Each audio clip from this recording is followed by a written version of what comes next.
పడతారు. ఇప్పుడు దేవుడు చేసే విషయంలో నిర్లక్ష్యము జరుగుతుంది. ఆత్మను ఆర్పేస్తున్నారు. వాస్తవాలు మాట్లాడితే మళ్ళీ కోపాలు. ఆత్మను అక్కడ గట్టిగా చెప్పారు 4 విషయాలు. ఎడతెగక ప్రార్థన చేయండి, కృతజ్ఞతాస్తుతులు చెల్లించండి, ప్రవచన వరం నిర్లక్ష్యం చేయొద్దు, ఆత్మను ఆర్పకండి. లేఖనాలు ఎత్తి అట్లా భావాలు చెప్తే కోపాలు, ద్వేషాలు, ఎవరు రాపోయినా పర్లేదు, మనము ఉన్నవాళ్ళు బాగుంటే చాలు. అది ఇప్పుడు హబక్కూకు ఏం చెప్తున్నాడంటే 2వ అధ్యాయం 2వ వచనంలో, దర్శనము పలక మీద స్పష్టముగా వ్రాయము. దేవుడు అందరితోనూ మాట్లాడతాడు. దేవుడు అందరికీ ఒకే సందేశం ఇస్తాడు. దేవుడు అందరినీ పిలుస్తాడు. పిలుపుకు లోబడినప్పుడు దేవుడు, పిలుపుకు మనం లోబడినప్పుడు దేవుడు మనతో మాట్లాడతాడు. సహోదరులుగా మాట్లాడతాడు, స్నేహితులుగా మాట్లాడతాడు, మనతో బాంధవ్యం పెంచుకుంటాడు. కృప యొక్క ఏర్పాటు శేషము గురించి చెప్తాడు. కృప యొక్క ఏర్పాటు గురించి ఈరోజు మాట్లాడుతున్నాం. కృప యొక్క శేషము గురించి మాట్లాడుతున్నాం. కృప యొక్క అభివృద్ధి గురించి మాట్లాడుతున్నాం. కృప మనకి ఏం చేసిందంటే, కల్వరి శిలువలో తన రక్తాన్ని, శరీరంలో ఒక చుక్క కూడా రక్తం ఉంచుకోకుండా కృపగా మారింది ఈరోజు. అదే ఇక కృప యొక్క ఏర్పాటు అంటే. ఇప్పుడు హబక్కూకు ఏం చెప్తున్నాడంటే, పలక మీద నీ దర్శనాన్ని స్పష్టంగా రాయము, నిర్ణయము కాలము అది జరుగును, నిర్ణయ కాలములో అది జరుగుతుంది. స్పష్టముగా పలక మీద రాసి పెట్టుకోండి. అది జరుగుతుంది. కృప యొక్క ఏర్పాట్లో మీరు ముందుకు వెళ్తారు. దానియేలు గ్రంథంలో కూడా 3వ అధ్యాయం 26వ వచనంలో, షద్రకు మెషకు అబేద్నెగోలు అగ్నిగుండంలో రక్షించాడు. తను నమ్ముకున్న బిడ్డల్ని ఎప్పుడూ మర్చిపోడు. కృతజ్ఞతాస్తుతులు చెల్లిస్తారని ఆశ ఆయనకి, ఎడతెగ ప్రార్థన చేస్తారని ఆశ, ప్రవచిస్తారని, ప్రవచన వరాన్ని నిర్లక్ష్యము చెయ్యరని ఆశ. మన మీద దేవుడు ఎంతో ఆశ పెట్టుకున్నాడు. మన పిల్లల మీద మనం ఎంత ఆశ పెట్టుకుంటామండి, అల్లారి ముద్దుగా పెంచుకుంటాం.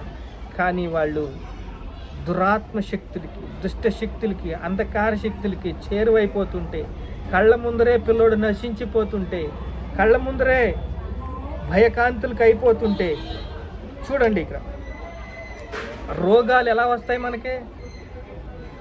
రోగాలు ఎలా వస్తాయండి? దురాత్మ శక్తులతో వస్తాయి, దుష్ట శక్తులతో వస్తాయి.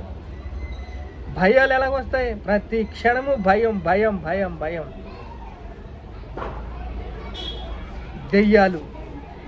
దెయ్యాలు పీడిస్తాయి. అసమాధానం మనల్ని పట్టి పీడిస్తుంది. వస్త్రం, నెమ్మది లేదు. ప్రతి మనిషిలోనూ ఇవి జరుగుతాయండి. ప్రతి మనిషిలోనూ ఇవి జరుగుతాయి. ఎందుకంటే యేసు రక్తము ప్రతి పాపము నుండి మమ్మల్ని పవిత్రగా చేస్తుంది. యేసు రక్తము ప్రతి పాపము నుండి మనల్ని పవిత్రంగా చేసి మనందరినీ విడిపిస్తుంది. ప్రభు సర్వకాలము విడనాడడు. ఆయన్ని దగ్గరికి వెళ్ళి, బాబు, యేసు బాబు, నన్ను బతికించి బాబు అని అడిగితే ఆయన విడవడు, ఎడబాయడు. కీర్తనల గ్రంథం 126వ వచనం 5వ వచనం చదివితే 126:5 కీర్తన, కన్నీళ్లతో విడుచుచు విత్తువారు సంతోషంగా పంట కోస్తురు, పిడికుడి విత్తనాలు చేత పట్టుకుని ఏడ్చుచు విత్తువాడు సంతోషగానము చేయుచు పనలు మోసుకుని వచ్చును. పిడికుడి విత్తనాలంటే ఏమిటి? కన్నీళ్ళు అంటే ఏమిటి? సంతోషంగా పంట కోయటం అంటే ఏమిటి? ఇది ఆత్మీయులకి సంబంధించిన మాటలు.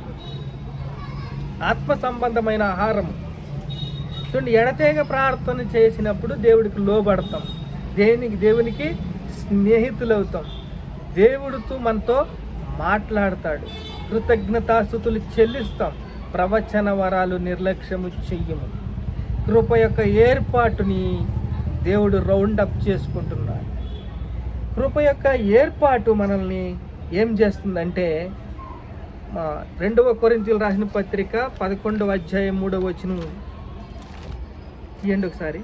2 కొరింథీయులకు రాసిన పత్రిక 10వ అధ్యాయము 3వ వచనం.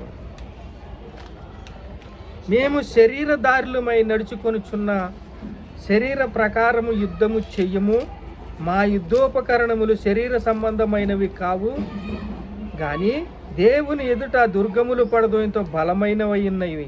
మేము విత్కరములను గురించి దేవుని గురించిన జ్ఞానమును అడ్డగించు ప్రతి ఆటంకమును పడదోసి ప్రతి ఆలోచనను క్రీస్తుకు లోబరిచినట్లు చెరపట్టి మీరు సంపూర్ణ విధేయతను కనుపరిచినప్పుడు సమస్తమైన అవిధేయతను ప్రతి దండన చేసి సిద్ధపడి ఉన్నాము. మేము శరీర సంబంధమైన యుద్ధం చెయ్యం, మా ఆయుధములు శరీర సంబంధమైనవి కావు కానీ దేవుని ఎదుట దుర్గములు పడదోయపడతాయంట.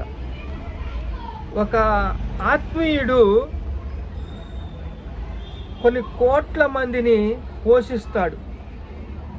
ఎలాగంటే, ఒక కలెక్టర్ చూడండి ఎంతమంది అతని కింద, తన పరిధిలో ఎంతమంది ఉంటారు. ఒక మినిస్టర్ దగ్గర ఎంతమంది ఆయన పరిధిలో ఉంటారు. ఒక ప్రధానమంత్రి తన పరిధిలో ఎంతమంది ఉంటారు. ఎందుకంటే తనకి కావలసిన యుద్ధము జరుగుతుంది. దేవుడు కావలసిన బలం ఇస్తాడు, శత్రు బలమంతట మీద అధికారం ఇస్తాడు. ఇప్పుడు మనము చెప్పిన మాటలన్నీ కూడా హృదయాన్ని అమర్చుకుని కృప యొక్క ఏర్పాటుని సిద్ధపరుస్తాయి. కృప యొక్క ఏర్పాటులో దేవుడు మనకి ఇచ్చిన ప్రతి అంశాల్ని దేవుడు చూడండి, ఆలోచనలు, ఊహలు, తలంపులు, అంధకార సంబంధమైన ప్రతి ఆలోచనని పడగొట్టి మిమ్మల్ని ప్రభు దగ్గర నిలబెడతాయి. మిఖాయేలు దూత నీకు సహాయం చేస్తాడు, దూతలన్నీ మీకు సహాయం చేస్తాయి. మీ చుట్టూ ఒక ఆర్మీ ఉంటుంది, ఐఫై సెక్యూరిటీ ఉంటుంది.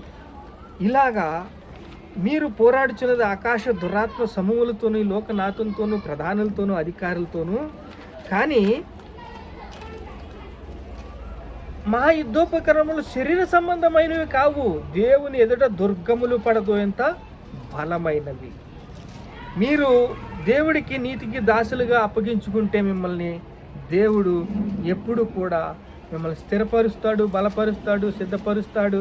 ఉత్తర భారతదేశాన్ని రక్షిస్తాడు, దక్షిణ భారతదేశాన్ని రక్షిస్తాడు. ఉత్తర భారతదేశంలో ఉన్న చాలా ప్రమాదంగా 15 రాష్ట్రాలు కూడా యాంటీ కన్వెన్షన్ బిల్లుకి వెళ్ళిపోయి రక్షణ లేదు. ఆ భారం మీకు ఇస్తాడు, మిమ్మల్ని బలపరుస్తాడు, స్థిరపరుస్తాడు, సిద్ధపరుస్తాడు. ప్రార్థన చేసుకుందాం. మహాపరిశుద్ధుడైన తండ్రి, కృప యొక్క ఏర్పాటుని నువ్వు తండ్రి నాయన సిద్ధపరుస్తున్నావు తండ్రి. అయానికి స్తోత్రాలు అయ్యా, ఏసయానికి స్తోత్రాలు. ఎడతెగ ప్రార్థన చేయమన్నాం, కృతజ్ఞతాస్తుతులు చెల్లించమన్నాం నాయన. స్తోత్రాలయ్యా.